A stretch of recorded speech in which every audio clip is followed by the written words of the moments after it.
Wallahu taala alam bisawab.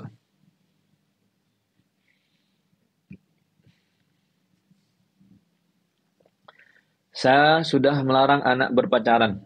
Sudah bagus. Tapi anaknya pengen punya pacar. Kalau sudah siap, nikahkan saja. Kalau ibu punya anak, sudah siap menikah, segera nikahkan. Insya Allah lebih aman. Saya ada kawan ya, orang Makassar nih. Kawan saya dulu di Madinah, adik kelas.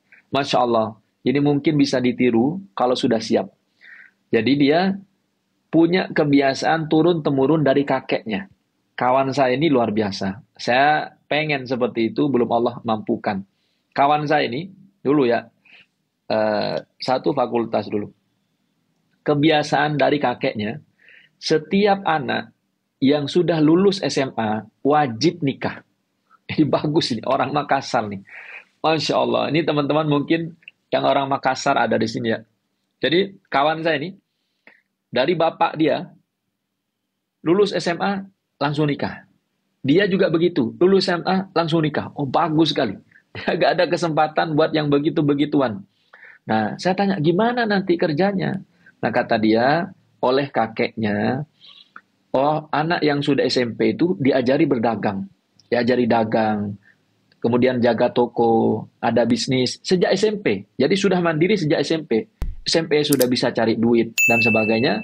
SMA sudah bisa dia berjualan. Lulus SMA langsung nikah. Ini bagus sekali nih. Ini bagus. Kalau mampu silahkan diterapkan. Insya Allah lebih berkah.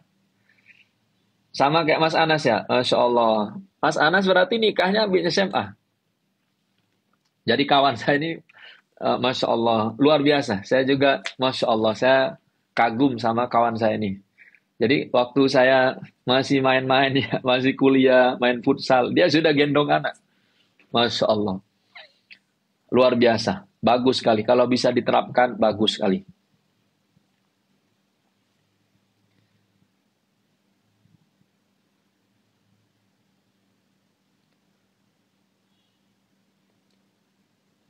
Ustadz, kalau saudara kandung pinjem uang nggak dibayar-bayar, dosa nggak kita jaga jarak? Tidak berdosa. Boleh jaga jarak, tidak apa-apa. Boleh. Untuk memberikan hukuman boleh.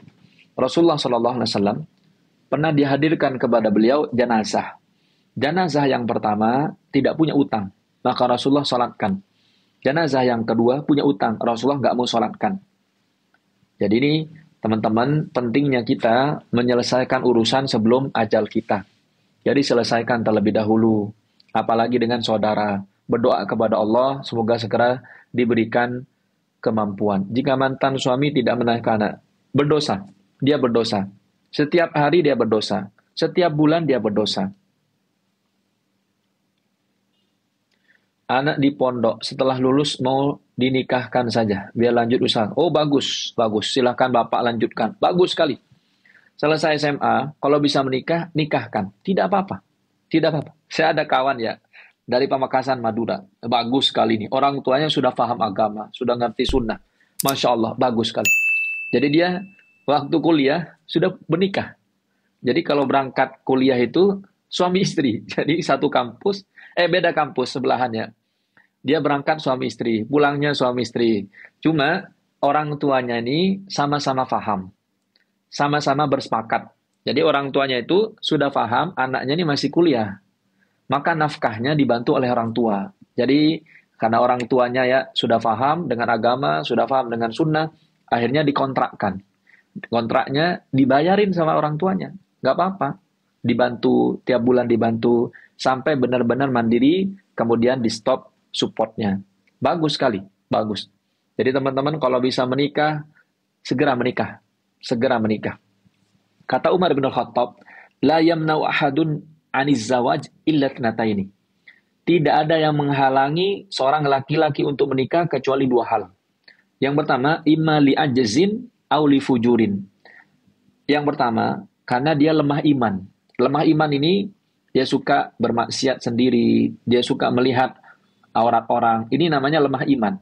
Au li fujurin. Li fujurin ini lemah iman atau li ajzin karena lemah syahwatnya. Ada dua hal itu. Sabar belum ada calon. Ya kalau belum ada calon ya cari dulu. Cari dulu, tidak apa-apa. Yang penting halal silahkan. Silahkan. Silahkan. Suami sudah sering mengucap cerai, tapi dia tidak mengakuinya. Berdosakah saya pergi dari rumah? Nah, kalau kejadian seperti ini, ibu datang ke KUA. Sampaikan kepada KUA. Nanti dinasehati. Sampaikan ke pengadilan agama, nanti dinasehati. Secara teori fikih, itu sudah tidak boleh serumah. Secara hukum fikih ya. Tapi kan kita ada KUA, ada pengadilan agama. Maka datang kepada mereka, nanti mereka yang memberikan keputusan. Kalau pengadilan agama memutuskan sudah jatuh talak 3, maka harus pindah. Tidak boleh serumah. Jangan sampai teman-teman ya, memudah-mudahkan hukum di dunia, berat tanggung jawabnya nanti di akhirat. Tapi Ustaz, suami nggak tahu. Nah, karena tidak tahu, ajak ke KUA. Jangan sampai seumur hidup bermaksiat dalam kondisi sengaja. Na'udzubillah min dzalik. Na'udzubillah min dzalik. Anak 17 tahun suka ngomong kasar dan main game. Anak di rumah